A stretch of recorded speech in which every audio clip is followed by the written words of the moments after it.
Srila Prabhupada had a clear vision for the temple of the Vedic Planetarium, one he often expressed.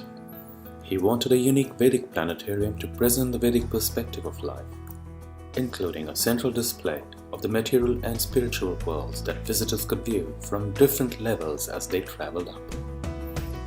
He wanted a unique state-of-the-art project to attract people from all around the world to Mayapur. I just wanted to say a few words about the project and what's been going on as far as the aspects that I'm involved in. As you can see, the construction is going on very strongly. Different parts of it are coming up very quickly, especially the roofs on the stairwells. You can see them. So the building is coming together, and I'm really happy with the way that it looks. Other people are really excited with the way that it looks, and I think that it will be a monumental piece of architecture when it's completed. So we should be very proud of it and very happy with the progress that's going on. As far as funding, I just returned from a very successful trip to South Africa with our fundraising team. We collected close to $4 million in about 10 days.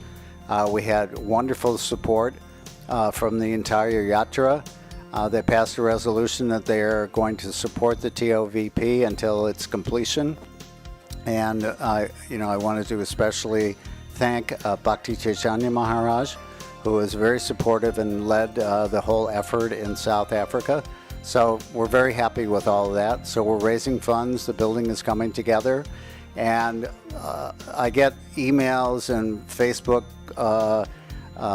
messages from devotees from all over the world, from different countries, how excited they are about Mayapur project, about the TOVP. So the feedback is really, really good. People are very excited about it. And this will be the home for all devotees in Mayapur for people to come and visit, just the way Srila Prabhupada described. So I think the GBC should be very happy with the way the project is progressing. And please carry this message back to your wherever your places are that you're going to, and spread the word around and try to become involved. Thank you very much. 2013 was a very important year for us. We completed practically all of the superstructure, and now we're just on the verge of almost completing the domes as well. This will take roughly another 9 months. Also, we've just started to commence the construction of the different areas where we seal the building from walls, from ground going upwards, and also we're starting to do the deity rooms as well. So this year is going to be the completion of the full superstructure. We also want to commence the finishing work as well, the interiors and exteriors, where we're starting from the dome coming down to the ground, and we're hoping that we can also commence the finishing of the superstructure of the altars for the deities, and then proceed by cladding the whole inside and the outside. This will also commence near the end of the year. So we're hoping that 2014 will be a successful year to finish all of the detail work ready to commence the finishing work. For the central dome, the first ring is already completed. Second ring work is in progress. We are going to increase the workforce, and we are running the site for 24 hours. Gammon hired a specialist safety dome inspection team, which they help them in safety measures of dome construction. Srila Prabhupada expressed his preference for the outer design of the temple. While visiting Washington, he instructed Yadubar and Vishaka to take photos of the Capitol building. When they inquired why, he replied, "We shall have a planetarium in Mayapur to show spiritual world, material world, and so on. Succession of the planetary systems, everything. A building like that." The model is built as the dome will be built. So as we come up, each ring is bolted onto the one below. Okay. And it's been engineered in such a way that it's safe. There is no question of it not being safe. The only concern is the construction methodology, how we're going to build it. It has 200 millimeters of concrete on the outside. It's not only stainless steel. Once the concrete is there, we can take the stainless steel structure out, and the dome will still be just as strong. We need something to hang the ceiling off so the stainless steel will stay there. Mr. Chowdhury out of Delhi has done the engineering, and we've seen, he made one video. He put all his calculations into one program, which is a very expensive program, and more or less destroyed the temple and collected that information on the forces that were necessary for the dome to collapse. And it's just, yeah, incredible forces that would be necessary. The centerpiece of the complex is the chandelier, which provides visitors with an enlivening tour of the various regions of the cosmic creation. This features a giant model that demonstrates the movements of the planetary systems as described in the Srimad Bhagavatam. Explanations and displays are also presented that describe how these movements correspond to the visible universe of our experience. We've been concentrating a great deal on the actual size of the chandelier of recent times. We realised that if it's made to the maximum size allowable, it'll be literally impossible to see the upper planetary systems. Of course, I refer to Bhaktivedanta, which is going to be so far away. So we've adjusted the height of the chandelier to some small degree. And of course, because the chandelier its height and its width are interrelated subjects, and the width has to get altered somewhat. But it's still going to be the largest chandelier in the world, from what I can see. And it's certainly going to be the most interesting chandelier. For the planetary display in the main dome of the Temple of the Vedic Planetarium, we've based the layout of the model on a letter that Srila Prabhupada wrote in 1976 to Mr. Dhani. Therein, Srila Prabhupada explained 15 different elements that he wanted contained within the model, beginning from Patala Loka and culminating in Goloka Vrindavan. So at the bottom of the planetary display, we have Shesha holding up the earth. This is Shesh, the empowered incarnation. There we have Ananta speaking Bhagavatam to the 4 Kumaras, and above the 7 subterranean planets. Here we can see Jambudvip, the central island of Bhumandala, and Bharatvarsha is situated on the southern side of that. There's 8 other Varshas with Ilavrita Varsha in the center, various supporting mountains with large trees upon them, described in Srimad Bhagavatam. In the very center of Ilavrita Varsha is Mount Meru, a golden mountain. Atop Mount Meru are the cities of important demigods, Lord Brahma in the center, the 8 Dikpalas in the cardinal directions and sub-directions. Moving out, we can see the broader Bhumandala, 7 concentric islands and oceans surrounding them. The 7th of these islands is Pushkaradvip. On that island is Manasotra mountain, and on the mountain there's various cities of demigods such as Indra. Out further is Loka mountain. These large elephants stand atop Loka mountain to balance Bhumandala. Outside of Loka mountain is Aloka Varsha, which is dark. The rays of the sun and the other luminaries extend up to Loka mountain. On Manasotra mountain here on Pushkaradvip, the sun travels above this mountain at the southernmost point of its annual orbit. Above Bhumandala is Bhuvarloka, which is the residence of the Charanas, Siddhas, Yakshas, Gandharvas, and above there is Swargaloka, beginning from the sun and extending up to the pole star Dhruvaloka. This is the moving part of the planetary display.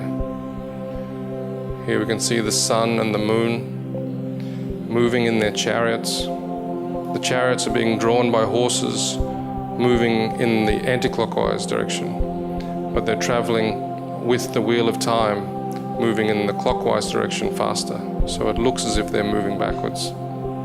Above them, the zodiac of stars, more planets, and another realm of stars. So here we can see everything moving with the Kala Chakra, circumambulating the axis that connects Mount Meru with Dhruva Loka. Above these planets, we come to the planet of the seven sages, the Saptarshi. You can see them here. They're commonly known as the Big Dipper, and then Dhruva Loka, the pole star. On the ocean of milk situated there, Kshirodakshaya Vishnu, who is the Paramatma within everyone's heart, he resides on Anantashesh. Moving up beyond there, we have Mahaloka, Janaloka, Tapaloka, and Satyaloka. In this video, we haven't included many of the details for there, but on Mahaloka, Janaloka, Tapaloka, we have residences of the Lord, such as Lord Varaha, Lord Vamana, and so on. Here's Brahmaloka, and on Brahmaloka, we also have a form of the Lord Garbhodakshaya Vishnu as the Sahasrashirsa Purush. Beyond there is the seven coverings of the universe, earth, water, fire, etc. And outside of the universes is the abode of Lord Shiva, Shiva Loka. There he resides eternally. Beyond Shiva Loka, we come to Mahavishnu, Karanodakashaya Vishnu, with innumerable universes that are emanating from the pores of his transcendental body. Here you can see him being served by Rama Devi. Then we come to the Brahmajyoti, the effulgence of the Lord's transcendental body. Penetrating through the Brahmajyoti, we come to the Vaikuntha planets. We're showing 24 planets of the Vaikuntha realm in this model. The Lord with 4 arms is holding the conch, disc, club, and lotus, and the various combinations of those 4 make 24. Then we come to Goloka Vrindavan. Here we can see Radha Madhava, but we'll also be showing the other primary rasas. Krishna with the cowherd boys, Krishna being served, Krishna with Mother Yashoda. So this is an overview of the planetary display to be shown in the main dome of the temple.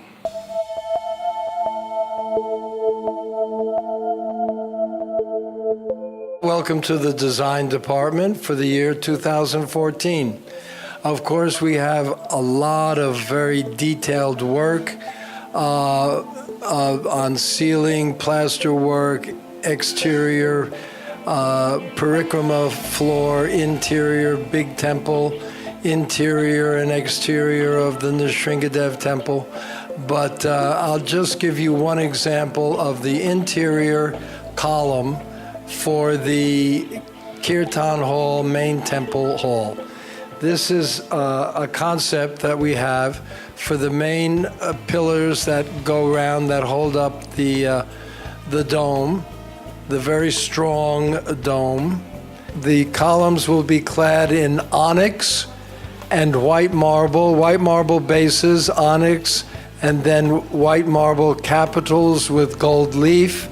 And on this, where you see this orangey color, will actually be a very beautiful honey-colored, intricately carved teak wood, which will act as acoustic panels so that we can help to bring up the acoustics of the main hall to the standard that it has to be for huge kirtans.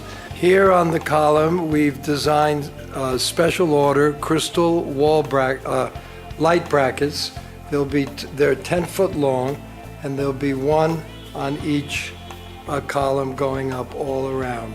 Now this will go to our architects, Vilasini, and they will do the actual architectural drawings. So it's a very long, complicated process, but we all here on the design team are having great fun. It's not that this was arrived at just by my decision, but before I okay anything, I have to get the approval of all of our team, Tulsi, Elena, Manjulali, Bhaskar, the whole group. And when we're all agreed, then we okay it and send it on for further drawings. I hope to be alive next year to see you again. Hare Krishna, Hari Bol, all glories to Srila Prabhupada.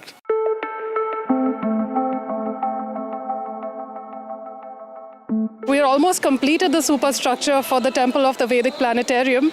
The first design mandate that was given to us before we started the whole design process in 2007 was the longevity of the building, that it should last for minimum 1,000 years. So considering that aspect, the whole design, right from the foundation, the columns, the domes, and the architectural materials have been selected and designed accordingly. So we have a team of architects based in Pune. All of them have received their Bachelor's of Architecture degree and are working at tandem with the artists in Mayapur. So pretty much for every feature of the temple, we have the artists reinvent the wheel. For every capital, every shaft design, every flute or jali work, which any normal building would be just a standard design that would be used. But since we want to make this a unique design as a dream project of Srila Prabhupada, we want to ensure that all the designs and materials used are state of the art. The art department is mainly, at least up till now, been involved with designing and creating the Guru Parampara, which will be used on the altar upstairs. With each of the Guru Parampara deities, we're trying as much as possible to show each of their moods, their individual moods, rather than a more generic figure of each. So rather than them just being sculptures, we're actually creating a unique murti of individual deities. So up till now we've completed from Srila Prabhupada up to Krishnadas Kaviraj. So that's about 8 or 9 figures.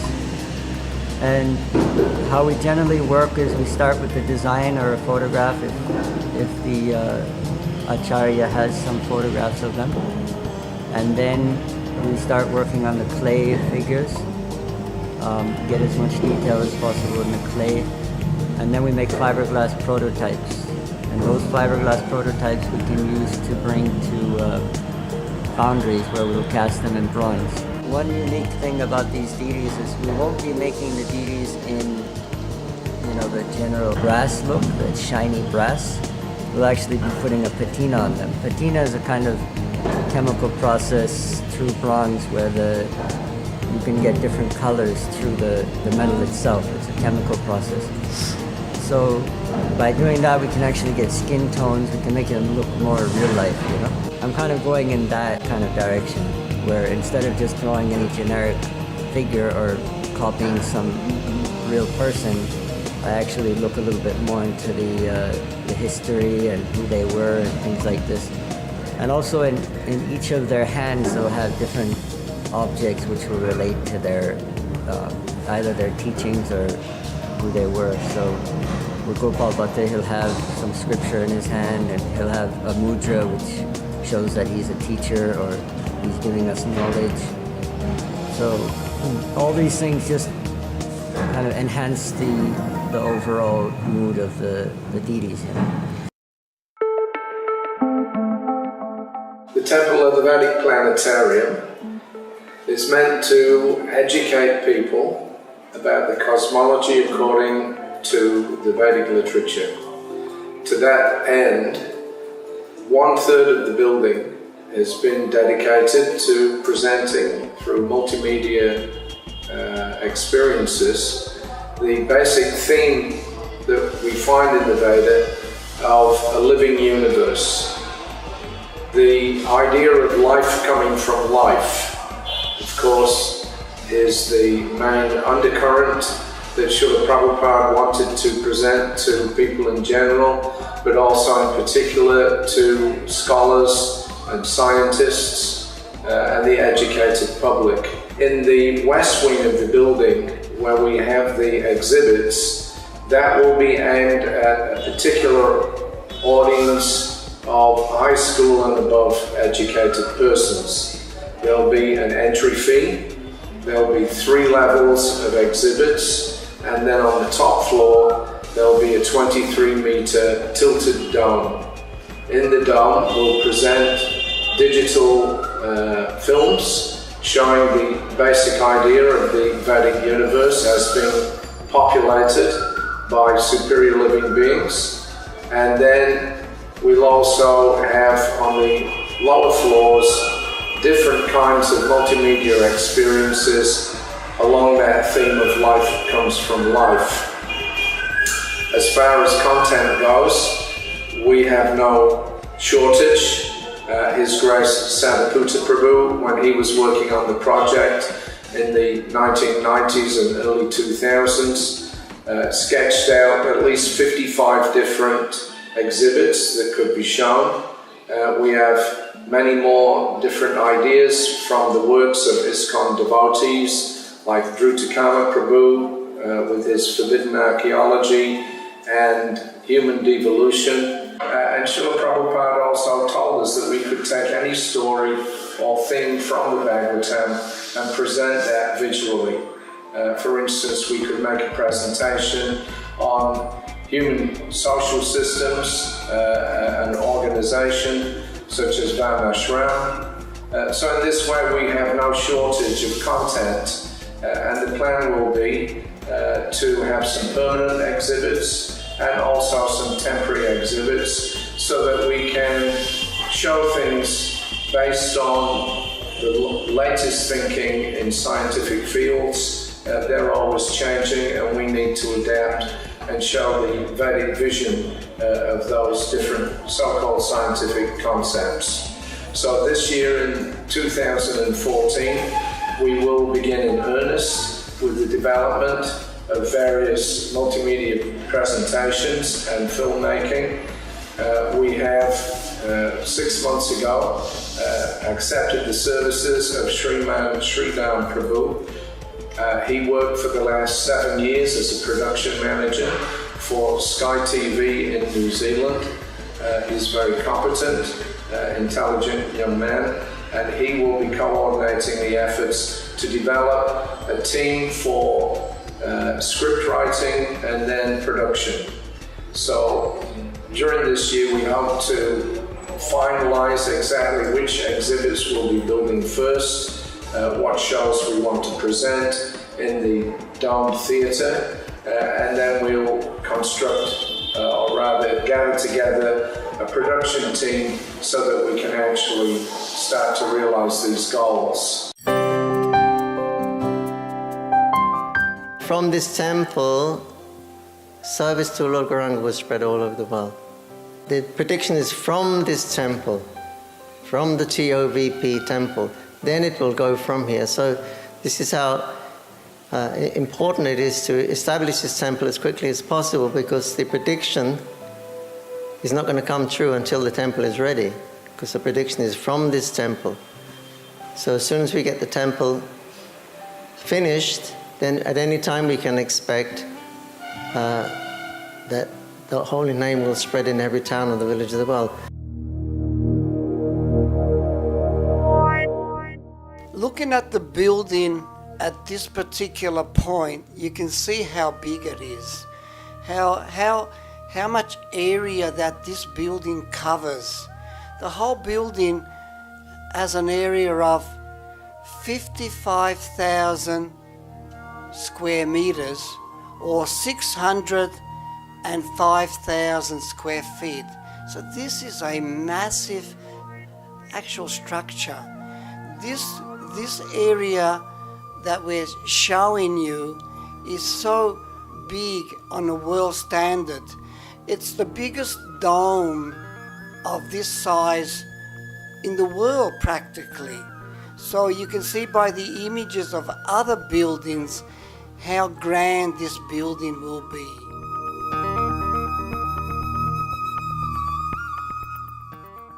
It appears that anybody who observes the temple of the Vedic Planetarium in a serious sense is forming an act of devotion. This is Srila Prabhupada's legacy to the world.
Bhagavata